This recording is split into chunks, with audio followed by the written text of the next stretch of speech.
माननीय सभासदों, माननीय अध्यक्ष जी,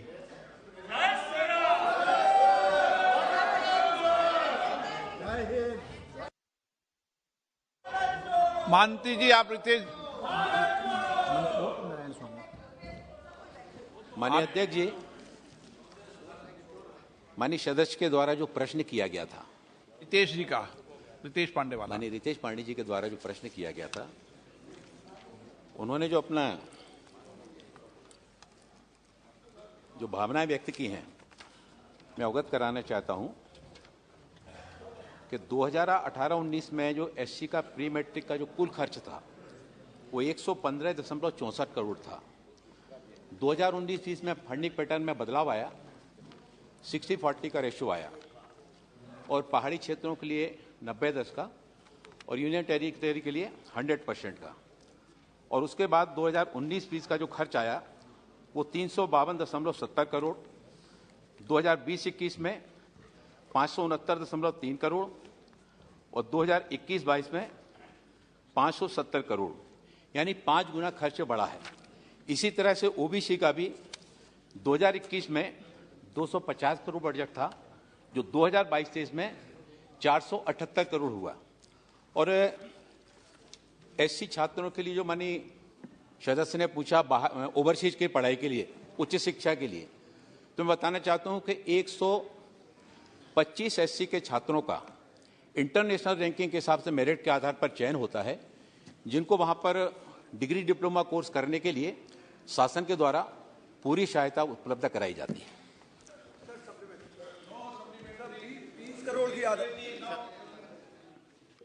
Thank you, Honorable Speaker. The decision of government to revoke pre-metric scholarship for students is an arbitrary decision that goes against the spirit of Constitution and right to access for education. The move will hurt the lakhs of students who depend on this scholarship for support.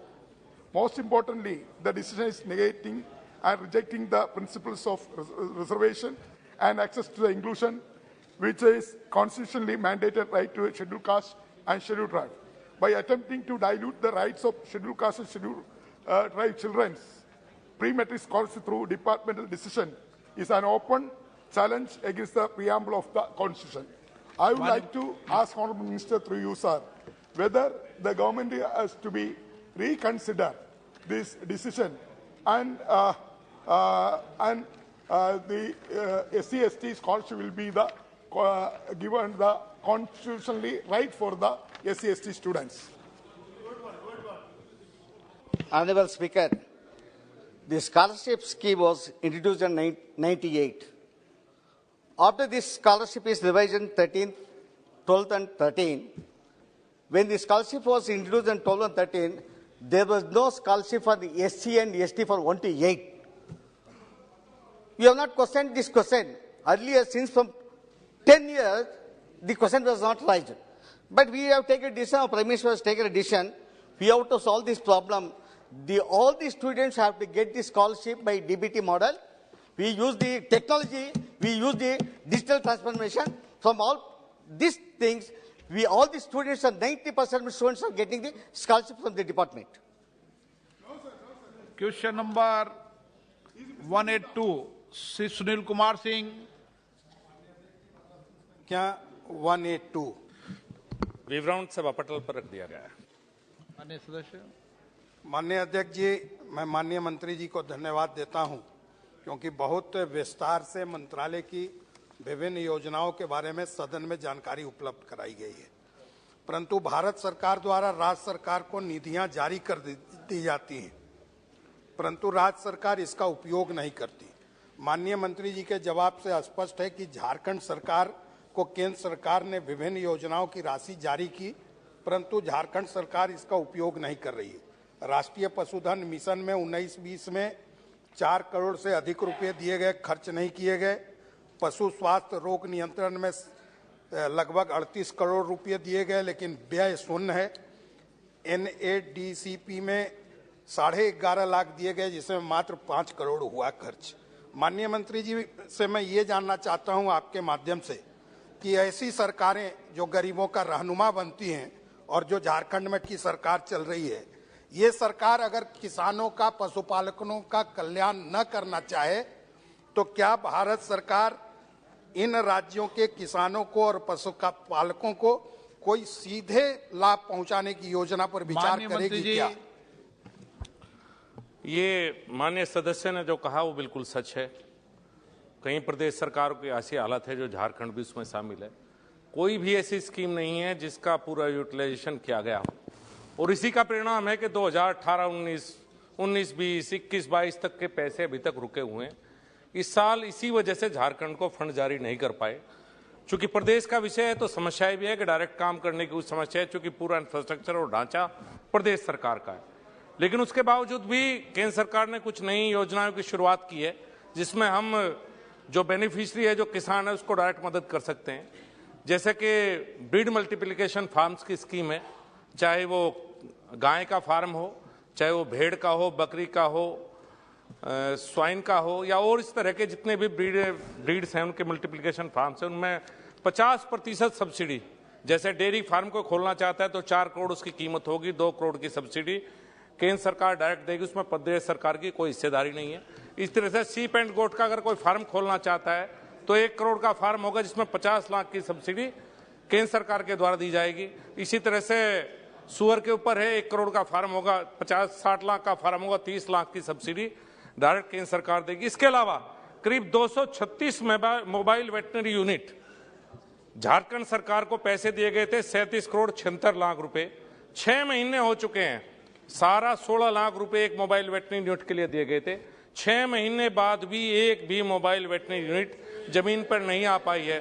अब समस्या है कि उसके बाद इन्हें चलाने का खर्च भी करीब 18 लाख रुपए जो 1 साल का होगा, उसमें से 60% पैसा केंद्र सरकार देगी, 40% प्रदेश सरकार देगी।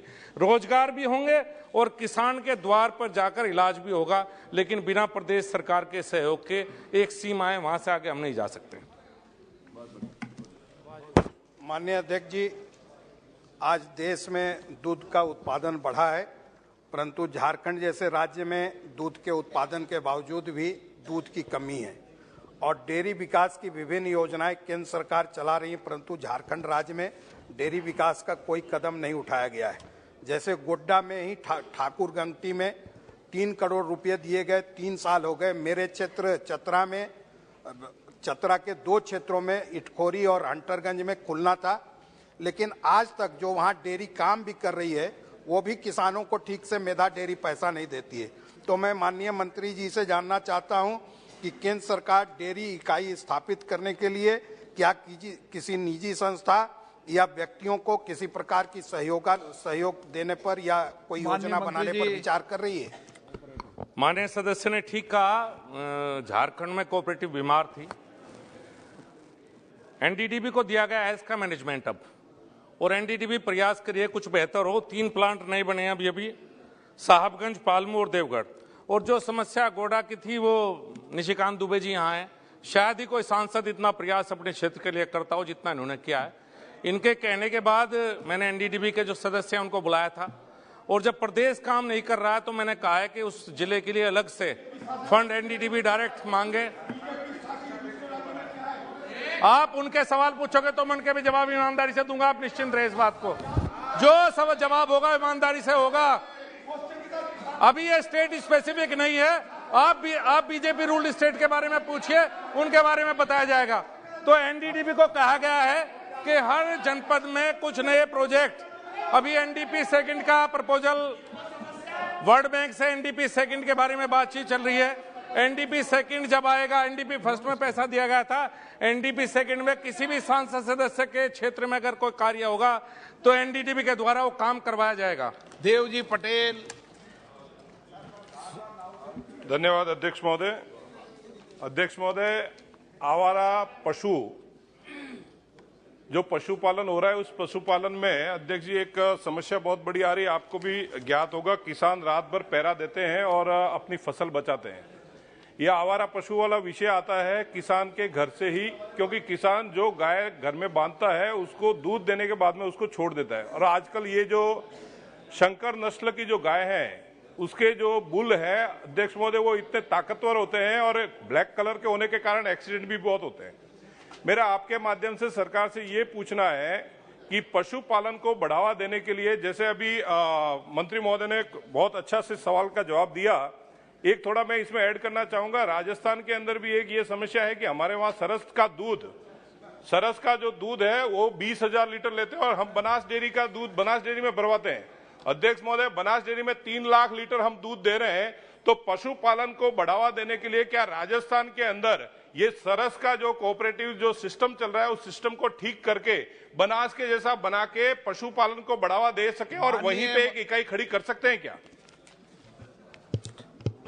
माननीय सदस्य के 2 सवाल हैं। एक तो आवारा पशुओं के बारे में है, तो ये वाकई एक समस्या है और अब आप खुश हो जाओ, ये हर प्रदेश की समस्या है कि सिर्फ कांग्रेस रूल्ड स्टेट की नहीं है, हमारे रूल्ड स्टेट की भी समस्या है।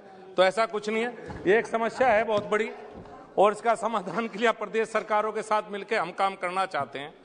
और जहां तक कोऑपरेटिव की बात की, डेयरी कोऑपरेटिव की, राजस्थान में कुछ प्रदेश जिलों में कोऑपरेटिव बड़ा अच्छा काम कर रही है और लगातार केंद्र सरकार से उन्हें सहयोग मिलता भी है। अगर कुछ डिस्ट्रिक्ट कोऑपरेटिव में समस्या है तो हमारे पास एक ही माध्यम है कि एनडीडीबी को उनका मैनेजमेंट दे दिया जाए। अगर प्रदेश सरकार से किसी डिस्ट्रिक्ट स्पेसिफिक के बारे में ये बात आएगी कि यहाँ कोऑपरेटिव फेल है तो हम मिल्क प्रोड्यूसर कंपनी जो एनडीडीबी के माध्यम से वो बनवा सकते हैं या डायरेक्ट उनका मैनेजमेंट जो कोऑपरेटिव है उसका एनडीडीबी को दिया जा सकता है।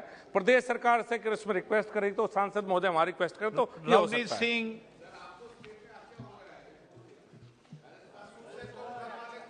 थैंक यू स्पीकर साहब, क्योंकि मंत्री जी आप हरियाणा पंजाब देश बारे भी पर यूपी का जिहड़ा हिस्सा है जानते आ, बंदे भी इत्थे पूरे लठबाज हमेशा तैयार रहंदे आ ते जिहड़े जानवर ने ये एरिया वो भी बहुत खास ने। ते सर जे मैं पंजाब की गल करां ते तुसीं पंजाब नूं जे देखो ते जिन्हों मझ कहंदे आ, भैंस कहते हैं, जे तुसीं ओदी सानू ब्रीडर दी जिम्मेवारी पंजाब नूं दओ, जिहड़ा सीड सपोर्ट करो, सानू ब्रीड सपोर्ट करो, जिहड़ी साडी मझ आ पंजाब दी वो 8.5 किलो दुध दिंदी आ दिन दा, ते जे बाकी इंडिया दे हिसाब दे नाल बाकी लाए ते 6 किलो। जे बकरी दी भी गल करिए माननीय मंत्री जी, सर एक मिनट सर, जे बकरी दी गल करिए गोट सर जिहड़ा ओदा सर साडा दुध जिहड़ा 5 किलो 150 ग्राम आ सर, ते बाकी देश च बकरी 1 किलो दुध दिंदी आ। तुसीं अंदाजा लाओ जे साडे पंजाब नूं तुसीं यूनीवर्सिटी च आओ। मंत्री जी मैं कह रहा 5 किलो 150 ग्राम, आपस में बातचीत मत 5 करो, किलो 150 ग्राम आपस में बातचीत। माननीय मंत्री जवाब दो। तुसीं ये डाटा है, ये कोई मैं अपने आप नहीं कह ते बाकी ते ਇਹਨੂੰ ਸਰ ਸਾਨੂੰ ਬਰੀਡਰ ਸਪੋਰਟ ਦਿਓ, ਸਾਨੂੰ ਸੀਡ ਸਪੋਰਟ ਦਿਓ ਤੇ ਇੱਕ ਅਖੀਰਲੀ ਹੋਰ ਜਿਹੜਾ ਤੁਹਾਡਾ ਪੈਸਾ ਜਾਂਦਾ ਸੀ ਕਿਉਂ ਪਹਿਲਾਂ ਸਰ ਮੰਤਰੀ ਜੀ ਨੂੰ ਖੜਾ ਕਰ ਦਿਓ, ਇਹ ਜਵਾਬ ਦੇਣਾ ਚਾਹੁੰਦੇ ਆ। ਇਹਨਾਂ ਨੂੰ ਵਿਚਾਰੇ ਹਿਮਾਚਲ ਹਰਾ ਕੇ ਆਏ ਨੇ, ਹੁਣ ਇਹ ਫੇਰ ਵਿੱਚ ਬਹਿੰਦੇ ਨਹੀਂ ਟਿਕ ਕੇ, ਬੀਜੇਪੀ ਦਾ ਭੋਗ ਪਾ ਕੇ ਆਏ ਆ ਹਿਮਾਚਲ 'ਚ, ਹਜੇ ਵੀ ਟਿਕ ਕੇ ਨਹੀਂ ਬਹਿੰਦੇ, ਤੁਹਾਨੂੰ ਸਵਾਦ ਆਉਂਦਾ ਹੀ नहीं। माननीय सदस्य का सवाल पूरा नहीं हो पाया, लेकिन ये ठीक है कि जो इनका था कि बकरी वाकई पंजाब में ऐसी हैं कि जो 5 लीटर तक दूध देती है। और खुशी की बात यह बकरी किसान के पास है, सरकार के पास के बजाय किसान की बकरी ज्यादा दूध देती है सरकारी बकरी से। और मैंने पहले भी बताया कि ब्रीडिंग फार्म्स की स्कीम लाई गई है। आप अपने लोकसभा क्षेत्र में जितने भी भैंस के ब्रीडिंग फार्म खुलवाना चाहते हैं, 2, 4, 5 मेरी तरफ से गिफ्ट है। मंत्री जी, सरकार की बकरी भी होती है क्या?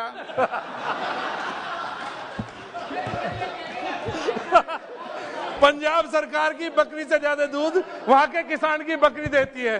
तो बकरी का ब्रीडिंग फार्म हो या बफलो का ब्रीडिंग फार्म हो, अब ये डायरेक्ट किसान के लिए कर दिया हमने।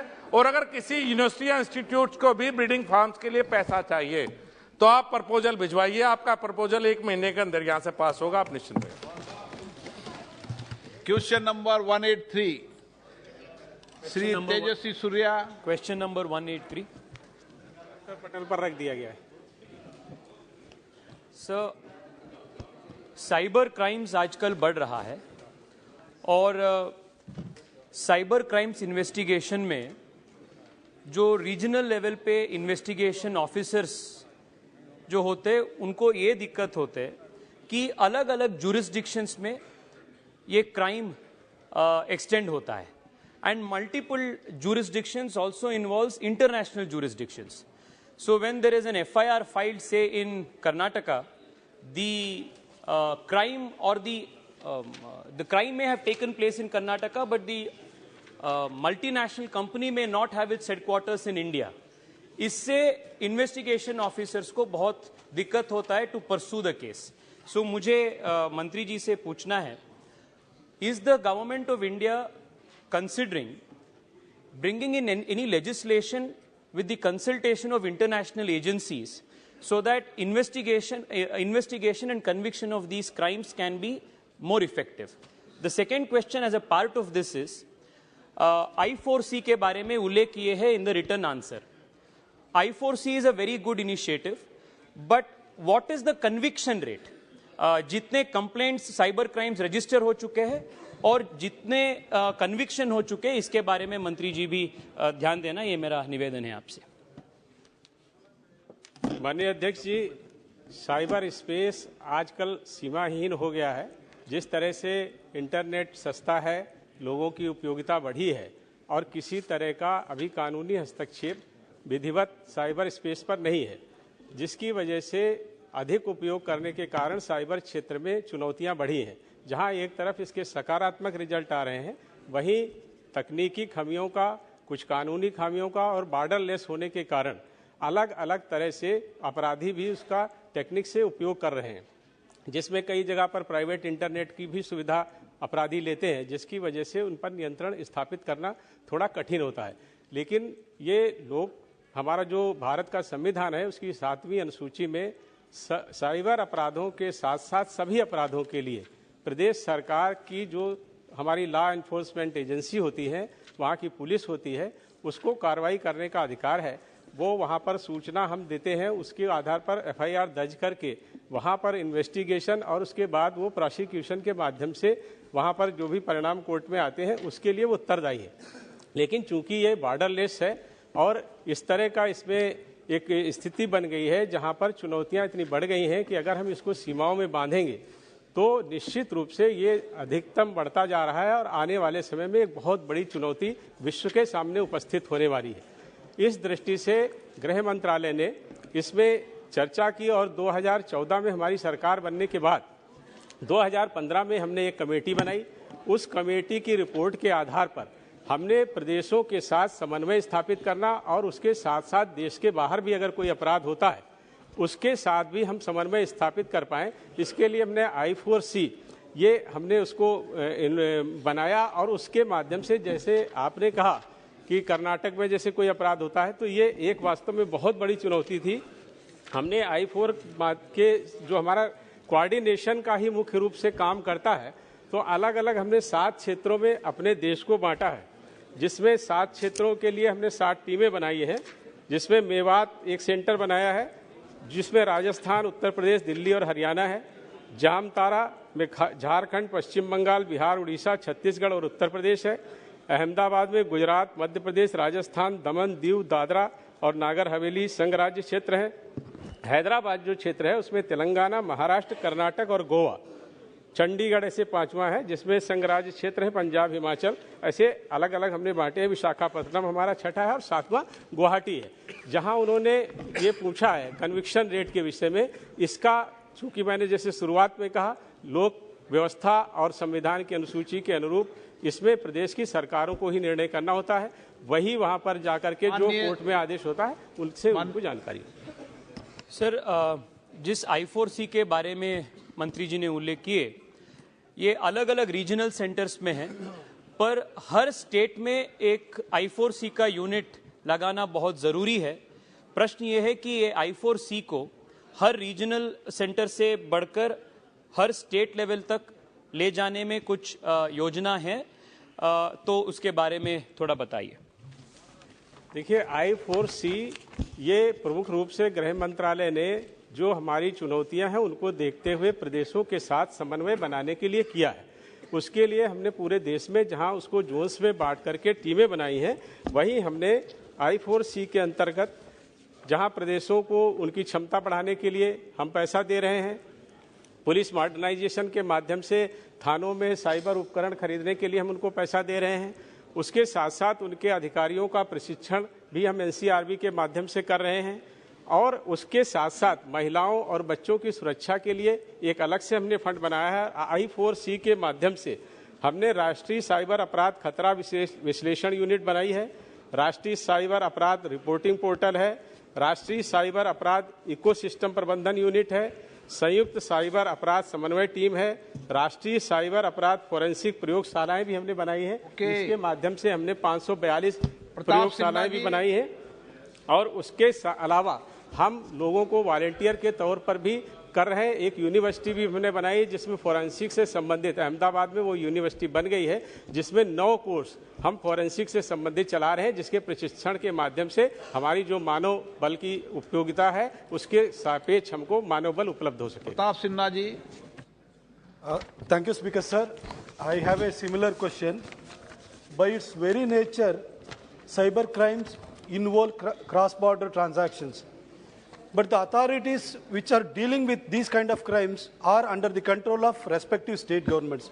So it is very difficult for the authorities to apprehend the fraudsters impersonating identities and committing crimes, sir. So my question to the Honorable Home Minister is, what measures have been taken by the government to help policemen tackling cyber crimes, and how many such personnel have been trained so far? Thank you, sir.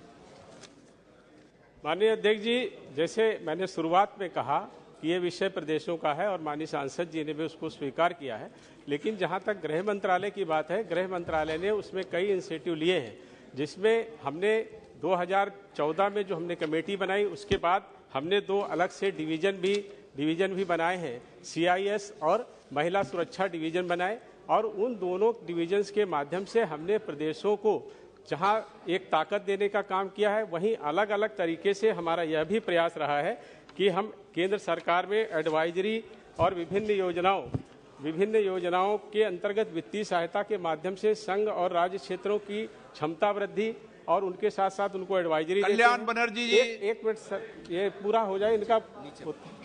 अब आप बहुत लंबा जवाब दे रहे हैं ना, आप short में जवाब देना। अच्छा, 60 में दे दीजिए, ये 60 वाला दे दीजिए। आप कल्याण बनर्जी का जवाब देना। आप बहुत that it is an undisputed fact that every day there is a sharp increase of the cyber crimes all over the India. Forget about all over the India, it is going beyond the India also. Now, to my mind, what I have seen is that there is really proper training have not been given to any of the states, to any officers. Even in the central level, there is no proper trained officers are there to detect this cyber crime. Apart from that, there is a failure to make any public prosecutor in cyber crime, specialist in cyber crime.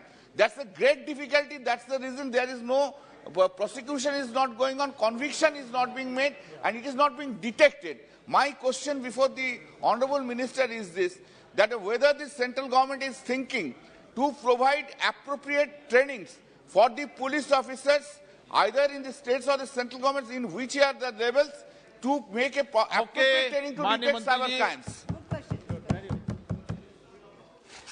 देखिए माननीय अध्यक्ष जी, जो आपने प्रश्न पूछा है सांसद जी ने, मैंने पहले ही कहा कि ये स्टेट का विषय है और स्टेट को हम प्रत्येक तरह की सहायता देते हैं। जिस तरह से हमने I4C अपने देश स्तर पर हमने साइबर क्राइम में कोऑर्डिनेशन के लिए एक सेंटर स्थापित किया है, वैसे ही अगर प्रदेश चाहते हैं स्टेट 4C अगर वो बनाना चाहते हैं, उसके लिए भी हम आर्थिक मदद भी करते हैं और उनको प्रशिक्षण देने का काम भी करते हैं। जहां तक गृह मंत्रालय का विषय है, मैं आपको बताना चाहता हूं कि गृह मंत्रालय ने 2 डिवीजन बनाने के साथ साथ महिला सुरक्षा के लिए और कई पोर्टल ऐसे बनाए हैं, और उसके साथ साथ प्रदेश के जो हमारे प्रदेश के अधिकारी हैं, वहां पर नोडल अधिकारी भी हमने बनाया है। प्रदेश का वहां पर जो अधिकारी है वो भी साइबर अधिकारी सभी देश के लोगों को, एक मिनट, सभी देश के लोगों को बताओ कि ऑनलाइन सिस्टम है जिस पर आप नंबर दें ताकि कोई भी फ्रॉड हो तो पता चल जाए। ये बता दो। 1930 है, साइबर क्राइम पोर्टल है, और उसके साथ साथ प्रशिक्षण की आप बात कर रहे हैं तो हमने एनसीआरबी के तहत गृह मंत्रालय प्रशिक्षण देने का भी काम करता है, जिसमें 27,900 प्रदेश के 27,900 अधिकारियों का रजिस्ट्रेशन हुआ है और 7,300 लोगों को अभी तक हम सर्टिफिकेट भी दे चुके हैं। अधीर रंजन चौधरी जी। सर, ये कुछ दिन पहले आप सुने होंगे कि हमारा सबसे बड़ा हॉस्पिटल एम्स में साइबर अटैक के चलते करोड़ों हमारे जितने डाटा थे सब लूट हो चुके हैं, और इसका तार चीन से जुड़े हुए हैं, हांगकांग से चीन से जुड़े हुए हैं। तो अब तक जो तफ्तीश हुए हैं वो तफ्तीश का नतीजा क्या निकला, और अगले तारीख इस तरीके की साइबर अटैक रुकने के लिए माननीय मंत्री जी, आप जैसा दफ्तर जो डिजिटल इंडिया की बड़े तरफदारी करने वाले सरकार सदस्य को बताना चाहता हूं, अखिल भारतीय आयुर्विज्ञान संस्थान एम्स में सूचना और कंप्यूटर सिस्टम का एम्स द्वारा स्वयं प्रबंध किया जाता है। दिनांक 23/11/2022 को जब ये साइबर सुरक्षा की घटना हुई, उन्होंने हमको सूचना दिया। भारतीय कंप्यूटर आपातकालीन कार्रवाई टीम ने घटना का मूल्यांकन किया। प्रारंभिक विश्लेषण के अनुसार अनुचित नेटवर्क विभाजन के कारण अज्ञात खतरे वाले तत्वों द्वारा एम्स में जो हमारी इंफॉर्मेशन टेक्नोलॉजी नेटवर्क था उसके सर्वर में छेड़छाड़ की गई थी, जिसको अब ठीक कर लिया गया है। और CERT इन और अन्य हितधारक संस्थाओं ने आवश्यक जो उसमें रेमेडी चाहिए उसके लिए उपायों की सलाह भी दी है। अखिल भारतीय आयुर्विज्ञान संस्थान ने साइबर हमले की घटना के संबंध में कानून की संबंधित धाराओं के तहत दिल्ली पुलिस के विशेष प्रकोष्ठ में प्राथमिकी संख्या 349/22 दर्ज कराई है, जिस पर इन्वेस्टिगेशन चल रहा है और कानून के तहत जो उपलब्ध कानून साइबर क्राइम के लिए है उसके तहत कठोर कार्रवाई की जाएगी। Question number 184।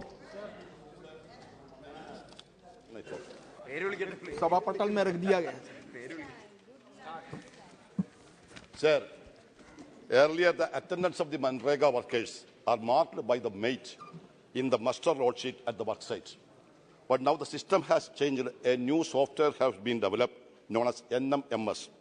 The rural poor workers have no technical knowledge to handle this, and they are facing difficulty in marking attendance in NMMS software. Most of the works are in the rural area where there is no internet coverage. So this vicious circle results in the losing of the wages of the workers. So whether the government makes facility to edit the attendance. नहीं तो समय हो जाएगा आपका।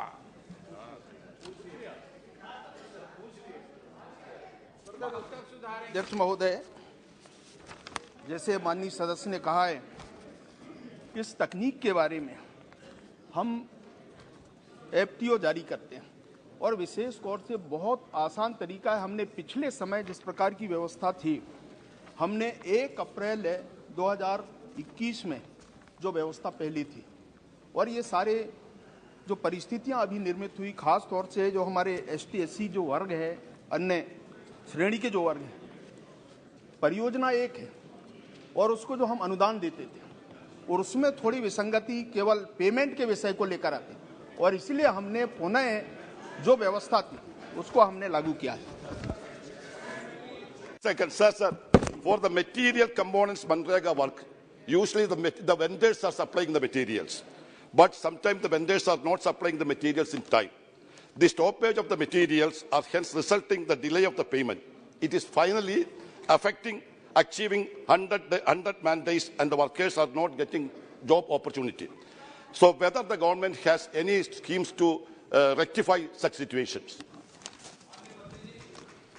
अध्यक्ष महोदय, हमने इसको बहुत आसान किया है और मैं ये कह सकता हूं कि इस समय इस व्यवस्था को लागू करने के लिए, जैसे माननीय सदस्य ने कहा है, ये जो 60-40 का जो रेशो है, हम जिलों को भी कहते हैं कि इसका पालन होना चाहिए। जो नियम हमने बनाया है उस नियम का पालन होना चाहिए। 60-40 मजदूरी वेजेस पर 60% और 40% पक्के काम के लिए, इस प्रकार की व्यवस्था की है। और अगर कोई नई व्यवस्था आएगी तो हम जरूर इसके बारे में बात करेंगे।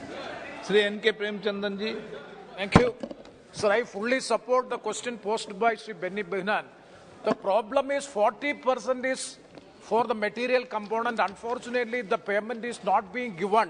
That is why none of the vendors are now taking the works. And also, I would like to know from the Honorable Minister, it is a demand-driven project. Whether the Finance Minister also last day replying to the SDG has stated in the Houses that there is no demand. Why there is no demand, there is no scheme? Because whether the government would consider cattle workers, traditional industrial workers within the purview of Manrega. Specific question, please answer, sir. अध्यक्ष महोदय, ये इसके लिए हमने कुल जो सृजित रोजगार हैं, जो मानव दिवस होते हैं, ऐसे 210 करोड़ रुपए हमने जारी किया है और कुल मिलाकर के जो धनराशि है 63,076.68 करोड़ रुपए और कुल पूरा अगर देखेंगे तो 68 लाख रुपए हमने जारी किया है। तो इसका मतलब ये हुआ कि जैसे माननीय सदस्य कह रहे हैं, तो इसके बारे में ध्यान देने की जरूरत, अगर वहाँ की डिमांड है उस डिमांड के आधार पर काम करते हैं और इसको मेंटेन करना ये उससे राज्य और वहाँ की जिले की जिम्मेदारी है। तो इस प्रकार की ये व्यवस्था है, अगर नई व्यवस्था होगी तो जरूर हम इसके बारे में आगे काम करेंगे। प्रश्नकाल समाप्त। माननीय सदस्यगण, मुझे कुछ विषयों पर स्थगन प्रस्ताव की सूचना प्राप्त हुई है। मैंने